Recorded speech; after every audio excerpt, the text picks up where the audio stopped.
नमस्कार मित्रों, क्या हाल चाल। लास्ट क्लास में हम लोगों ने एक नया चैप्टर स्टार्ट किया था, दैट वाज मार्केट। और उसमें मैंने आपको ये बता दिया था कि भाई मार्केट होता क्या है, इसके एलिमेंट्स कौन कौन से होते हैं और मार्केट का क्लासिफिकेशन हम किन किन बेसिस पर कैसे कैसे करते हैं। इतनी बात हमारी हो चुकी थी। और at the end of video मैंने आपसे ये कहा था कि कंपटीशन के बेसिस पर मार्केट को हम 3 हिस्सों में डिवाइड करते हैं, परफेक्ट कंपटीशन, मोनोपोली और इम्परफेक्ट कंपटीशन। फिर इम्परफेक्ट कंपटीशन के मैंने 3 हिस्से किए थे। One was monopolistic competition, other was oligopoly and third one was duopoly. Duopoly आपके सिलेबस में है नहीं, आपको 4 मार्केट पढ़ने टोटल मिला करके। नंबर 1 परफेक्ट कंपटीशन पढ़ना है, मोनोपोली पढ़नी है, मोनोपोलिस्टिक कंपटीशन पढ़ना, ओलिगोपोली। इन 4 मार्केट को तसल्ली से स्टडी करना। दूसरा एक और चीज मैं आप लोगों को कहना चाहूंगा कि आपकी जो बुक है उसमें चैप्टर्स को बड़ा, मार्केट नाम के चैप्टर को बड़ा अजीब तरीके से पेश किया हुआ है। प्राइस डिटर्मिनेशन एक जगह है, कैरेक्टर्स दूसरी जगह है, क्लासिफिकेशन तीसरी जगह है। बड़ा एक अजीब सा घालमेल करके छोड़ा हुआ है। मेरा सिस्टम, मैंने जो सिस्टम बनाया है एज पर दैट हम पहले एक मार्केट को खत्म करेंगे। सपोज मैंने मान लिया ओलिगोपोली लिया, तो ओलिगोपोली होती क्या है, उसके टाइप्स क्या हैं, उसके फीचर्स क्या हैं, उसमें प्राइस डिटर्मिनेशन कैसे होता है। फिर हम दूसरे मार्केट पे चलेंगे, यही सारी चीज़ें उसमें देखेंगे। फिर तीसरे मार्केट पे चलेंगे, फिर चौथे मार्केट पे चलेंगे। तो एक सिस्टमेटिक फेज में हम लोग इन सारी चीज़ों को करने वाले हैं, ठीक है। तो मैं थोड़ा सा बुक से हट के बात करूंगा, तो कन्फ्यूजन में आने की जरूरत नहीं है। बस हम उनको अलग अलग ना पढ़ के हम मार्केट को सेपरेट करके बेसिकली उसमें क्या कर रखा, प्राइस डिटर्मिनेशन एक जगह दिया, तो फिर चारों मार्केट का प्राइस डिटर्मिनेशन एक जगह दिया, कैरेक्टरिस्टिक्स एक जगह दी हुई है सारे मार्केट्स। तो मैं क्या कर रहा हूँ, मैं एक मार्केट ले रहा हूँ, उसको पूरा खत्म करूंगा, फिर दूसरा मार्केट लूंगा, उसको पूरा खत्म करूंगा, फिर तीसरा मार्केट लूंगा, उसको पूरा खत्म करूंगा, ठीक है। तो थोड़ा सा इस चीज से कंफ्यूजन में आने की जरूरत नहीं है। अगर कोई कंफ्यूजन हो तो आप मेरे से कॉन्टेक्ट करें, ठीक है। चलिए मैं आज लेने वाला हूँ ओलिगोपोली। थोड़ा सा मैं ट्रैक से हट के चलता हूँ क्योंकि जनरली लोग परफेक्ट कंपटीशन पहले कराते हैं, मैं ओलिगोपोली पहले कराता हूँ, ठीक है। क्योंकि एक तो सबसे बड़ी बात क्या है, प्रैक्टिकल अप्रोच है मार्केट। रियल वर्ल्ड में आपको ये मार्केट इजीली देखने को मिलता है, तो हम इसको ज़्यादा बेटर तरीके से समझ सकते हैं, ठीक है। तो सबसे पहले अपन बात करें कि ओलिगोपोली होती क्या है, तो एक सिंपल सी डेफिनेशन हम ये देते हैं, the market in which there are few sellers of a commodity having interdependence on each other is called oligopoly. The structure of market in which there are few firms selling a product having interdependence on each other is called oligopoly, ठीक है। कि जिस market में किसी product को cell करने वाली बहुत थोड़ी फर्में हो और उनके बीच में इंटरडिपेंडेंस की सिचुएशन हो, उस मार्केट को अपन क्या बोलते हैं, ओलिगोपोली। अब आपके दिमाग में ये सवाल आना चाहिए, what is the meaning of interdependence. Interdependence का मतलब ये होता है कि अगर कोई फर्म किसी भी तरह का कोई डिसीजन लेती है तो उस डिसीजन का इंपैक्ट दूसरी फर्मों पर पड़ेगा ही पड़ेगा, और उन दूसरी फर्मों को भी कोई ना कोई डिसीजन लेना क्या हो जाएगा, कंपलसरी। जैसे एक सिंपल से एग्जांपल से बात करें, मान लिया अपन कार का बाजार लेते हैं, एक छोटा सा एग्जांपल मैं लेता हूं कि कार का बाजार है, ओलिगोपोली का एग्जांपल है, जहां पर कार बेचने वाले कुछ फर्म है, मारुति बेचती है, हुंडई बेचती है, टाटा बेचती है, शेवरलेट बेचती है, और एक दो फर्में निशान वगैरह एक दो फर्में और है, ठीक है। अब मान लिया किसी एक दिवाली पर मारुति ने एक स्कीम निकाली कि साहब हमारी कार खरीदो, सोने का सिक्का फ्री में ले लो, ठीक है। ये मारुति ने डिसीजन लिया। अब जैसे ही मारुति ये डिसीजन लेगी कि मारुति की कार खरीदने पे सोने का सिक्का फ्री है, तो बट नेचुरल सी बात है मारुति की सेल बढ़ेगी। अब मारुति की सेल बढ़ेगी तो टूटेगी किसकी?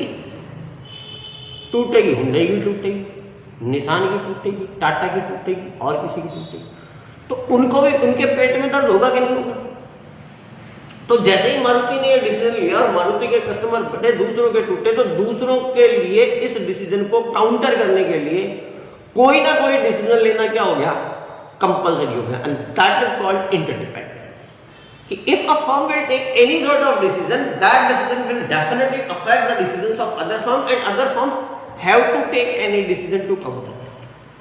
इसको बोला जाता है इंटरडिपेंडेंस। तो जिस बाजार में किसी प्रोडक्ट को बेचने वाली थोड़ी फर्में होती हैं, प्लस उनके बीच में ये इंटरडिपेंडेंस की सिचुएशन होती है, उस मार्केट को अपन क्या बोलते हैं, ऑलिगोपॉली मार्केट बोलते हैं। ठीक है, ये तो बात रही कि what is the definition of oligopoly. अब ऑलिगोपॉली के एग्जांपल हम लोगों ने जाए तो ऑटोमोबाइल्स इंडस्ट्री हो गई, आपके कोल्ड ड्रिंक इंडस्ट्री हो गई, आपके इलेक्ट्रॉनिक्स की इंडस्ट्री हो गई, ये सारी इंडस्ट्रीज की एग्जांपल है ऑलिगोपॉली के एग्जांपल। ठीक है, चलिए अब इसके बाद नेक्स्ट बात करते हैं।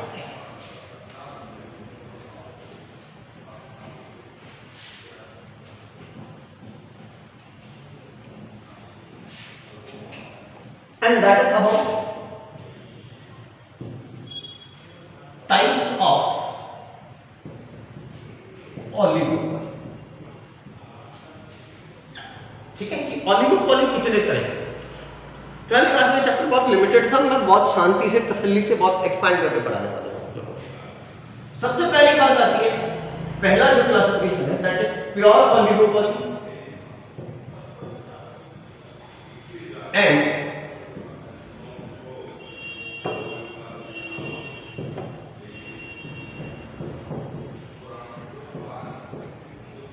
डिफरेंशिएटेड। देखिए, प्योर ऑलिगोपॉली उस मार्केट को बोला जाता है जिसमें प्रोडक्ट होमोजेनियस होता है, दैट मींस प्रोडक्ट के बीच में डिफरेंस नहीं होता, उस मार्केट को अपन क्या बोलते हैं, प्योर ऑलिगोपॉली। जैसे मैंने कहा डीटीएच कनेक्शन, आप एयरटेल का ले लो, आप टाटा का ले लो, आप और किसी का ले लो, सन टीवी का ले लो और किसी का ले लो, सेम चीजें आएंगी, वही चैनल है, वही सब कुछ है, कोई डिफरेंस नहीं, दैट इज प्योर ऑलिगोपॉली। या मैंने कहा एलपीजी गैस, आप चाहे इंडियन के ले लो, चाहे भारत के ले लो, चाहे एचपी के ले लो, सेम गैस आनी, सेम सिलेंडर आना, कोई डिफरेंस इनके बीच में नहीं। तो that is called pure oligopoly, जहां पर प्रोडक्ट क्या होता है, homogeneous. Second one is differentiated ऑलिगोपॉली।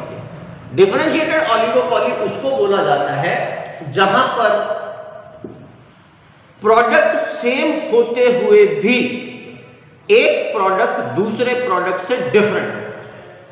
There is a slight difference among the product of the firms. अब ये डिफरेंस ब्रांड का भी हो सकता है, क्वालिटी का भी हो सकता है, ट्रेडमार्क का भी हो सकता है, और भी हो सकता है।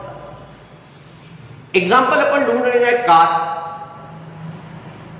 सेम होते हुए भी हर कार दूसरी कार से क्या होती है, डिफरेंट। ठीक है, ये मैंने कहा भाई आपकी BMW भी कार है और टाटा की साबुनदानी नैनो भी कार है, लेकिन जितने में BMW एक आएगी, नैनो का शोरूम खुल जाएगा। ठीक है, दैट इज डिफरेंशिएटेड ऑलिगोपॉली। या मैंने कहा कि भाई बाइक का मार्केट डिफरेंशिएटेड ऑलिगोपॉली का एग्जांपल है, हर बाइक सेम होते हुए भी दूसरी बाइक से क्या होती है, डिफरेंट होती है। आपकी पल्सर भी बाइक है, होंडा की स्प्लेंडर भी बाइक है, और वो आजकल एफजेड टाइप की आती है, वो भी बाइक है, लेकिन हर बाइक दूसरी बाइक से क्या है, डिफरेंट है।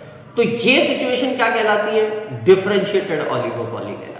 ठीक है, कि जहां पर प्रोडक्ट सेम होते हुए भी हर प्रोडक्ट दूसरे प्रोडक्ट से क्या होता है, डिफरेंट होता है, उसको अपन क्या बोलते हैं, डिफरेंशिएटेड ऑलिगोपॉली। समझ आ गई बात।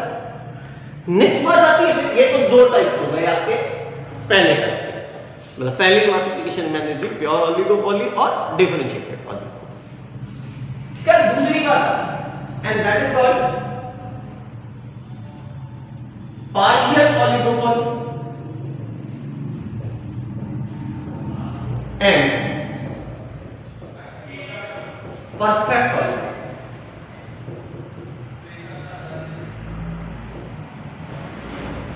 परफेक्ट, देखिए पार्शियल ऑलिगोपॉली उस सिचुएशन ऑफ मार्केट को कहा जाता है जहां पर एक या दो बड़ी फर्में होती हैं जो साइज या मार्केट शेयर के मामले में मार्केट को डोमिनेट करती और बाकी सारी फर्में छोटी छोटी, ठीक है। यानी कि जिस मार्केट में एक या दो बड़ी फर्में बाजार पे हावी रहती हैं और बाकी सब छोटी छोटी फर्में होती हैं, उस सिचुएशन को क्या बोला जाता है, पार्शियल ऑलिगोपोली। और पार्शियल ऑलिगोपोली का जब हम एग्जांपल ढूंढने जाते हैं तो सबसे बेस्ट एग्जांपल मुझे जो दिखाई देता है दैट इज इंश्योरेंस मार्केट में LIC। अकेली LIC लगभग 76% ऑफ मार्केट को कैप्चर करके बैठी है इंश्योरेंस सेक्टर के अंदर। उसकी डोमिनेंस का अंदाजा आप इस बात से लगा सकते हो कि गांव का बाबा जो कि अनपढ़ है, पढ़ा लिखा नहीं है, वो जब इंश्योरेंस करवाने जाता है तो ये नहीं बोलता है कि मैं इंश्योरेंस करवा रहा हूं, वो क्या बोलता है, LIC कर रहा है, ठीक है। तो इस तरीके की डोमिनेंस जिस मार्केट में होती है उस मार्केट को क्या बोला जाता है, पार्शियल ऑलिगोपोली। और जिस मार्केट में सारी फर्में मोर और लेस बराबर बराबर की सी होती हैं इन टर्म्स ऑफ साइज और in terms of market share, तो उस ऑलिगोपोली को क्या बोला जाता है, परफेक्ट ऑलिगोपोली। जैसे आपका सिम का मार्केट हो गया, एयरटेल के भी मोटा मोटी एयरटेल, वोडाफोन आइडिया, जियो मोटा मोटी 19-20 में बराबर बराबर की फर्में हैं। तो इस तरह की सिचुएशन क्या कहलाती है, परफेक्ट ऑलिगोपोली कहलाती है, ठीक है। तीसरा class and that is collusive oligopoly and non collusive oligopoly, ठीक है। कोल्यूसिव ऑलिगोपोली उस सिचुएशन को बोला जाता है जहां पर फर्में अपनी सेल को बढ़ाने के लिए या कंपटीशन को कम करने के लिए एक दूसरे के साथ समझौता कर लेती है, कोल्यूजन कर लेती है, समझौता कर लेती है, कॉम्प्रोमाइज कर लेती है। तो ये सिचुएशन तो क्या कहलाती है, कोल्यूसिव ऑलिगोपोली कहलाती है। कई बार आप लोग इस तरह की चीजें देखते हो कि साहब फलाना फोन खरीदोगे तो जियो की सिम और इतना डीबी डेटा आपको फ्री मिलेगा, या लक्स के साथ में ये वाली चीज फ्री, फलाने के साथ फलानी वाली चीज फ्री। ये सब एग्जांपल किसके माने जाते हैं, कोल्यूसिव ऑलिगोपोली, जहां पर या तो फर्में अपनी सेल को बढ़ाने के लिए कॉम्प्रोमाइज कर रही हैं या सेम सेगमेंट की फर्में कभी कभी अपने कंपटीशन को कम करने के लिए भी इस तरह की चीजें करती रहती हैं। तो इस तरह की ऑलिगोपोली क्या कहलाती है, कोल्यूसिव ऑलिगोपोली कहलाती है। Next we move on to the non collusive oligopoly. Non collusive oligopoly के अंदर फर्मों के बीच में किसी तरह का कोई कॉम्प्रोमाइज नहीं होते और फर्में कुत्ते बिल्लियों की तरह लड़ती रहती है। That means there will be a free competition, cut throat competition among the firms, ठीक है। तो ये कुल मिलाकर के 3 क्लासिफिकेशन है जो ऑलिगोपोली के टाइप्स में हम करते हैं। पहला प्योर ऑलिगोपोली और डिफरेंशिएटेड ऑलिगोपोली। मैंने कहा प्योर ऑलिगोपोली में प्रोडक्ट होमोजेनियस होगा और डिफरेंशिएटेड ऑलिगोपोली में प्रोडक्ट डिफरेंशिएशन की सिचुएशन आपको मिलेगी, यानी कि प्रोडक्ट सेम होते हुए भी दूसरे प्रोडक्ट से अलग होगा। दूसरा मैंने कहा पार्शियल ऑलिगोपोली और परफेक्ट ऑलिगोपोली। पार्शियल ऑलिगोपोली के अंदर एक या दो बड़ी फर्में होती हैं जो कि मार्केट को डोमिनेट करती हैं और बाकी सब छोटी छोटी फर्में होती हैं, ठीक है। परफेक्ट ऑलिगोपोली के अंदर सारी फर्में मोर और लेस इक्वल स्टैंडर्ड की होंगी, उनके बीच में बहुत ज्यादा डिफरेंस नहीं होगा, ठीक है, चाहे वो साइज का मामला हो चाहे मार्केट शेयर का मामला हो। तीसरा हमने बात की थी कोल्यूसिव और non collusive oligopoly. Collusive oligopoly के अंदर फर्में एक दूसरे के साथ कॉम्प्रोमाइज करती हैं, कोल्यूजन बनाती हैं, और नॉन कोल्यूसिव ऑलिगोपोली में फर्मों के बीच में किसी तरह का कोई समझौता नहीं होता है, ठीक है। अब इसके बाद हम अगली बात करते हैं,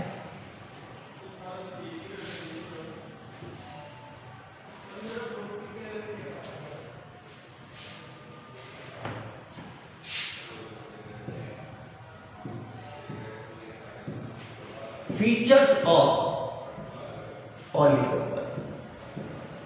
ऑलिगोपोली मार्केट के फीचर्स क्या है, ठीक है। सबसे पहला फीचर हम कहते हैं फ्यूजन। इस मार्केट में किसी प्रोडक्ट को बेचने वाली बहुत कम फर्में होती है, थोड़ी सी फर्में, ठीक है। जनरली ये कहा जाता है कि 2 से लेकर 10-12 तक इस मार्केट में फर्में हो सकती है। अब आपके समझ में आएगा कि भाई ड्यूओपोली भी एक चीज है, तो duopoly is also special case of oligopoly, ठीक है। दूसरी बात करते हैं हम दैट इंटर डिपेंडेंस। ये मैंने डेफिनेशन के टाइम पे भी बताया था कि इस बाजार में इंटर डिपेंडेंस की सिचुएशन होती है, और ये बात मैंने आपको बहुत अच्छे से समझा दी है कि इंटरडिपेंडेंस का मतलब क्या है कि अगर एक फर्म कोई भी काम करेगी तो उसका इम्पैक्ट दूसरी फर्मों पे पड़ेगा ही पड़ेगा। उन फर्मों को भी कोई ना कोई डिसीजन लेना क्या हो जाएगा, कंपल्सरी हो जाएगा। जैसे अभी आप लोगों ने देखा होगा, आपने यहाँ पर 2-3 इंस्टीट्यूशन है जो सीए की कोचिंग कराते हैं। अब मान लिया हमारे अनिल जी के दौरा पड़ जाए कि साहब एक बच्चे के साथ एक बच्चा फ्री, ठीक है, ऐसी कोई स्कीम अनिल जी उठा लें कि साहब एक बच्चे पे एक बच्चा फ्री। अब एक बच्चे पे एक बच्चा फ्री जैसे ही अनिल जी करेंगे तो अनिल जी की सेल क्या होगी, number of student Anil ji के बढ़ेंगे। तो नंबर ऑफ स्टूडेंट जब अनिल जी के बढ़ेंगे तो बाकी किसी के भी पेट में दर्द होगा, क्योंकि उसके बच्चे टूटेंगे। तो टूटेंगे तो उनको भी क्या करना पड़ेगा, कोई ना कोई कलाकारी करनी जरूरी हो जाएगी। हो सकता है वो एक बच्चे के साथ एक मोहल्ले फ्री कर, दैट कैन बी पॉसिबल। तो दैट इज इंटरडिपेंडेंस, ठीक है, कि एक फर्म ने अगर कोई डिसीजन लिया तो दूसरी फर्म पर उसका इम्पैक्ट आना ही आना है, और दूसरी फर्म के लिए भी कोई ना कोई डिसीजन लेना क्या है, कंपल्सरी, ठीक है। तीसरी बात आती है, बड़ी इंटरेस्टिंग फीचर है ये इस मार्केट का, अनसर्टेनिटी, ठीक है, कि इस मार्केट में अनसर्टेनिटी होती है। अनसर्टेनिटी का मतलब कल इस बाजार में क्या होने वाला है किसी को कुछ नहीं पता। कारण क्या है, इंटरडिपेंडेंस की वजह से फर्मों का एक दूसरे पे से फेथ हो जाता है, खत्म, ठीक है। अब फेथ खत्म हो गया तो एक फर्म अपने बारे में कम सोचेगी और दूसरे के बारे में ज्यादा सोचेगी कि यार मैं क्या कर रहा हूं, मुझे इस बात से मतलब नहीं है, क्योंकि मैंने अगर कुछ किया तो सामने वाला उसको काउंटर कर देगा। तो मैं अपने बारे में कम सोचूंगा, मैं मेरे कॉम्पिटिटर के बारे में ज्यादा सोचूंगा कि वो क्या कर रहा है। अगर वो कुछ कर ले तो फिर मैं उसका डिसीजन लूंगा, उसको काउंटर करूंगा। तो होगा क्या कि इस मार्केट में फर्म एक दूसरे के बिहेवियर के बारे में अंदाजा लगाती रहेंगी, स्पेकुलेशन करती रहेंगी, और मार्केट का एनवायरनमेंट जो है वो अनसर्टेन बना रहेगा। कल क्या हो जाए भगवान को भी नहीं पता, ठीक है। और अगर या तो मार्केट में कुछ ही नहीं होगा, और अगर होने लगा तो बहुत कुछ हो जाएगा, ठीक है। या तो कुछ ही नहीं होगा या बहुत कुछ। चौथे फीचर पे बात करते हैं, एंड दैट इज सबसे इंपॉर्टेंट फीचर इस मार्केट का, जो फोर्थ फीचर है, दैट इज प्राइस रिजिडिटी। ये इस मार्केट का सबसे इंपॉर्टेंट फीचर। प्राइस रिजिडिटी का मतलब ये होता है कि अगर इस मार्केट में एक बार प्राइस डिसाइड हो गई तो फिर सब कुछ होगा, लेकिन उस प्राइस में किसी तरह का चेंज नहीं, ठीक है। प्राइस वंस डिसाइड हो गई then it will not change at any cost. किसी भी सूरत में उस प्राइस में कोई चेंज नहीं होगा। आपके दिमाग में ये आनी चाहिए भाई क्यों नहीं होगा। तो देखो चक्कर क्या है, अगर एक फर्म प्राइस को डिक्रीज करे तो इंटरडिपेंडेंस के कारण बाकी फर्में भी प्राइस को क्या करेंगी, डिक्रीज करेंगी।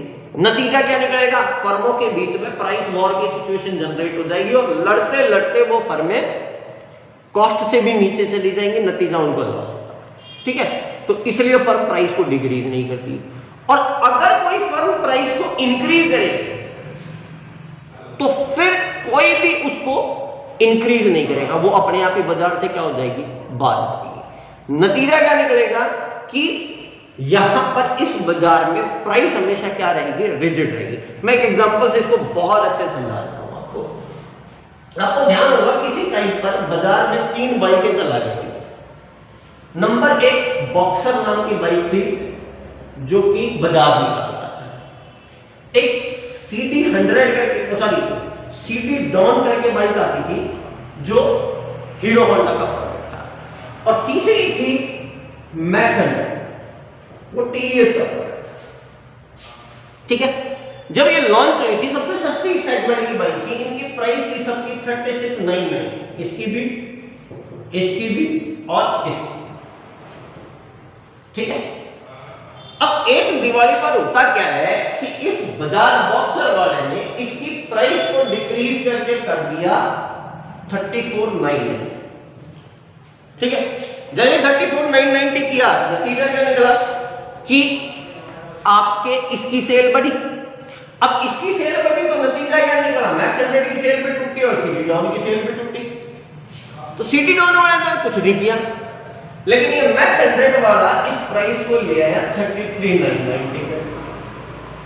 नतीजा क्या हुआ, मैक्स 100 और बॉक्सर के बीच में प्राइस वॉर शुरू हो गया। ये 33,990 पे लाया, वो 32,990 पे लिया है, वो 31,990 पे लिया है। आप बिलीव नहीं करेंगे, लड़ते लड़ते ये एक साल में 26,990 पे पहुंच गए। नतीजा क्या हुआ? दोनों फर्मों को लॉस हुआ, दोनों ब्रांड बाजार से बाहर हो गए। तो अगर फर्म किसी प्रोडक्ट की प्राइस को कम करेगी तो फिर बाकी फर्में भी रिस्पॉन्ड करेंगी, और रिस्पॉन्ड करने की वजह से फर्मों के बीच में एक प्राइस वॉर की सिचुएशन जनरेट हो जाएगी, जिसकी वजह से सारी फर्मों को लॉस होगा और फर्मों को बाजार छोड़ के जाना पड़ेगा। और अगर कोई फर्म प्राइस को बढ़ाती है तो कोई भी फर्म प्राइस में चेंज नहीं करेगी, क्योंकि अगर कोई बढ़ा रहा है तो वो अपने मरने के काम खुद कर रहा है। तू मर जा बेटा, हम बाटा और फेंक देंगे इसके ऊपर, ठीक है। तो उस केस में कोई फर्म प्राइस को चेंज करेगी नहीं। नतीजा जिस फर्म ने प्राइस को बढ़ाया है वो फर्म अपने आप ही बाजार से बाहर हो जाएगी। तो इस बाजार की सबसे बड़ी बीमारी क्या है कि यहाँ पर प्राइस रिजिडिटी रहती है, कि एक बार अगर प्राइस डिसाइड हो गई तो there will be no change in the price, ठीक है। ये नेक्स्ट फीचर होता है इस बाजार का। फिफ्थ फीचर की बात करते हैं, एंड दैट इज 5 तो बात करते हैं नेसेसिटी ऑफ एडवर्टीजमेंट। इस बाजार में एडवर्टीजमेंट जीवन मरण का सवाल होता है। अगर आपको बाजार में जीना है, लॉन्ग टाइम तक सरवाइव करना है, तो आपको ऐड करना कंपलसरी होता है। ऐड करने से कस्टमर आएगा इस बात की गारंटी नहीं है, लेकिन ऐड नहीं करने से कस्टमर नहीं आएगा इस बात की पूरी गारंटी है।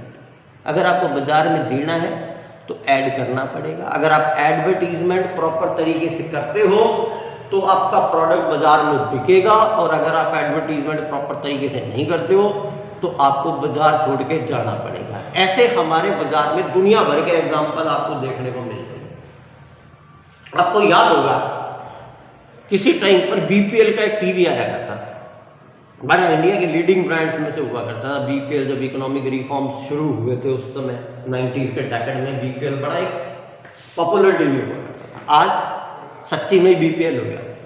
कारण सीधा साधा सा है, एलजी, सैमसंग, एमआई इन लोगों ने आकर के विज्ञापन की जो आंधी चलाई उस आंधी को वो फेस ही नहीं कर पाया, बाजार से बाहर, ठीक है।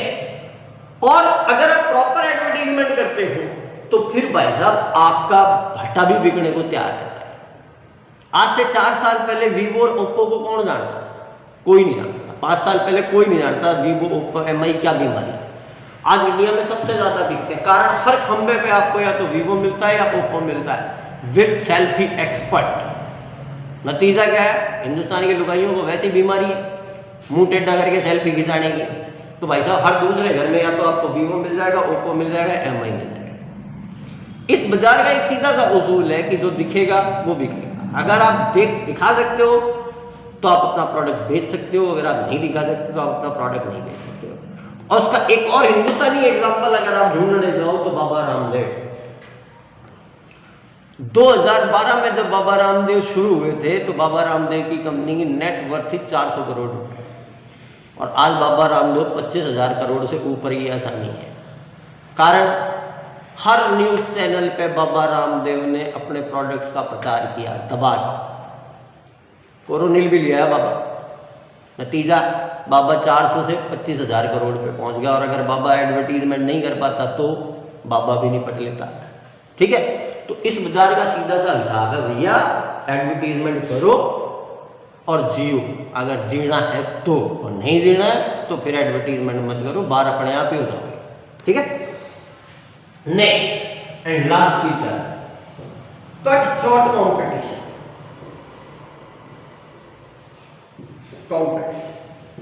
ठीक है, इस बाजार में cut throat competition. Cut throat competition का मतलब सीधा सीधा गला काटना।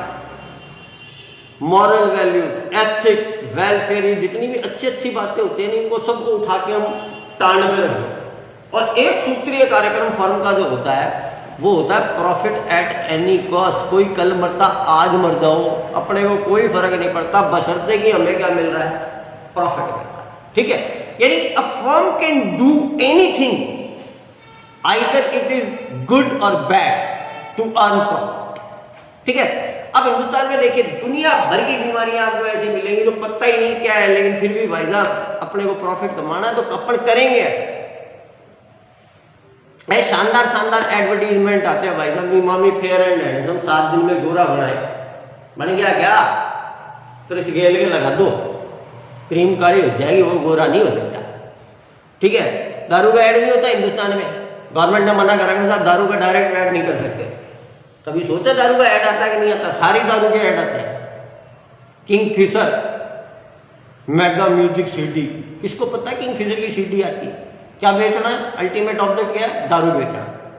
ठीक है, या फिर bag Piper club soda, Carlsberg के गिलास, वाह भाई आनंद आ गया।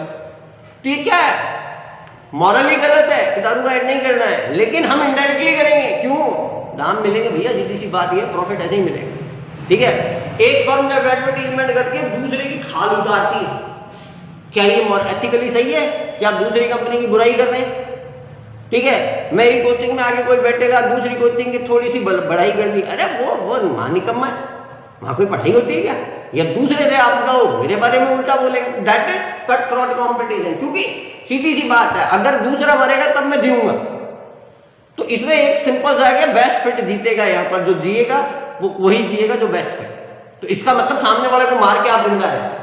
ठीक है, और आप सोचिए हिंदुस्तान में तो भाई साहब हालात इतने खराब हो चुके हैं कि जिन इश्यूज पर हम पेरेंट्स के सामने बात नहीं कर सकते, उन इश्यूज पर हमें एडवर्टीजमेंट देखने होते हैं। ठीक है, तो उस केस में अगर बच्चा बढ़िया होता है तो बच्चा सीधा होता है तो बच्चा बाहर चला जाता है, और अगर बच्चा कर्म ठोक होता है तो बाप बाहर चला जाता है कि निकम्मे तू देख ले बड़े। तो ये क्या है? ये कट थ्रोट कॉम्पिटिशन है कि सामने वाले को मार के अगर हमें प्रॉफिट मिल रहा है तो लो, एथिक्स वेलफेयर सब भूल जाओ, खूंटी के टांग दो उनको सबको। और एक सूत्रीय कार्यक्रम क्या है हमारा? Profit eight any cost. अगर मुझे दारू बेच के प्रॉफिट मिल रहा है तो मिलेगा, मैं बेचूंगा। किसी के घर में रोटी बन रही है तो बने, नहीं बन रही है तो मत बने। मुझे झूठ बोल के प्रॉफिट मिल रहा है कि साहब इमामी फेयर एंड हैंडसम 7 दिन में गोरा बना दूंगा मैं, तू बने तो बढ़िया, नहीं बने तो बढ़िया, मेरा प्रॉफिट दे जा मुझे। ठीक है, कई एडवर्टीजमेंट आप देखते हैं साहब, साधारण टिकिया घिसती जाए मेरी चलती जाए। भाई वो साधारण टिकिया है कौन सी? उसका कॉम्पिटिटर ब्रांड है, उसकी रेल बढ़ा करके आप क्या कर रहे हो? अपनी सेल को इंक्रीज कर रहे हो। तो यहाँ पर इस हद तक कंपटीशन होता है कि आप सामने वाले को निपटा करके भी प्रॉफिट अगर आपको मिलता है तो आप उस प्रॉफिट को अर्न करने के लिए तैयार होते हैं। ठीक है, that is cut throat competition. और लास्ट फीचर इस बाजार का होता है कि 7वां फीचर कि limited mobility of the resource, mobility of resource. ठीक है, रिसोर्स जो रिसोर्सेज यानी कि लेबर होता है, बेसिकली उसकी मोबिलिटी यहाँ पर बहुत रिस्ट्रिक्टिव। कारण कुछ ही फर्म है, तो उन फर्मों के बीच में मोबिलिटी रिस्ट्रिक्शंस होती हैं। हालांकि कहने को तो मोबिलिटी होती है, लेकिन उसमें प्रैक्टिकल बैरियर्स बहुत सारे होते हैं। इमोशनल बैरियर्स भी होते हैं, फाइनेंशियल बैरियर्स भी होते हैं, और भी किसी तरह के बैरियर्स होते हैं। तो इन बैरियर्स के कारण जो फैक्टर्स ऑफ प्रोडक्शन होते हैं उनकी मोबिलिटी क्या हो जाती है? रिस्ट्रिक्टेड हो जाती है। जैसे मान लिया आप अपने यहाँ पर 5-4 1-2 कोचिंग ऐसी है कि अब मैं यहाँ से छोड़ के जाना चाहूँ, अनिल जी से मुंह बोल लिया मैं जाऊँगा, तो क्या अनिल जी जाने देंगे मुझे? अरे बंदे यार तो मेरा भाई है यार, छोड़ यार, पैसे की बात है तो पैसा देख लेंगे, कोई बात नहीं यार, तू यार ऐसे थोड़ी करेगा। पर तो घर की बात है, होगी मेरी मोबिलिटी खत्म, वहीं की वहीं बात चलट जाएगी, मैं यहीं रुक जाऊँगा। क्यों? क्योंकि मुझे भी दिख रहा है मेरे पास बहुत ज़्यादा ऑप्शन है। ठीक है, तो कुल मिलाकर के यहाँ पर जो फैक्टर्स की मोबिलिटी होती है वो बहुत ज़्यादा रिस्ट्रिक्टेड होती है।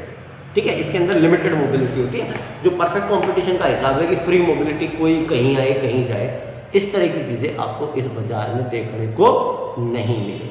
ठीक है, तो टोटल मिलाकर के 7 फीचर आपको इस बाजार में देखने को मिलेंगे।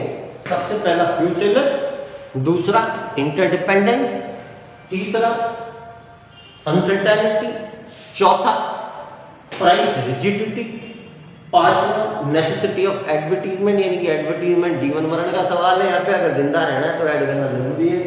कट थ्रोट कंपटीशन, सामने वाले को मार के प्रॉफिट मिलेगा आपको, अगर मिलता है तो ले लूंगा मैं, मुझे कोई आपत्ति नहीं है। और लास्ट है मोबिलिटी ऑफ द फैक्टर्स, क्या होती है यहाँ पे? रिस्ट्रिक्टेड होती है। ठीक है, तो ऐसे करके 7 फीचर आपको इस बाजार में देखने को मिलेंगे ही मिलेंगे। अब इसके बाद बात आती है कि भाई ओलिगोपॉली के अंदर प्राइस का डिटर्मिनेशन कैसे होता है। तो एक्चुअली क्या है, ओलिगोपॉली मार्केट में प्राइस डिटर्मिनेशन को लेकर के जिसके जो मन में आई उसने वो मॉडल दिया। तो जनरली आपके सिलेबस के अकॉर्डिंगली मैं 3 मॉडल से आपसे बात कर दूंगा। पहला है kinked demand curve, which was given by Paul and Sweezy. दूसरा मैं बात करूंगा आपसे प्राइस लीडरशिप के बारे में, और तीसरा मैं आपसे बात करने वाला हूं आपके कार्टेल सॉल्यूशन के बारे में। ये तीनों पर बात मैं आपसे कल करूंगा। अभी के लिए आप इन फीचर्स को और ऑलिगोपोली को समझ लीजिए। Till then, thank you very much.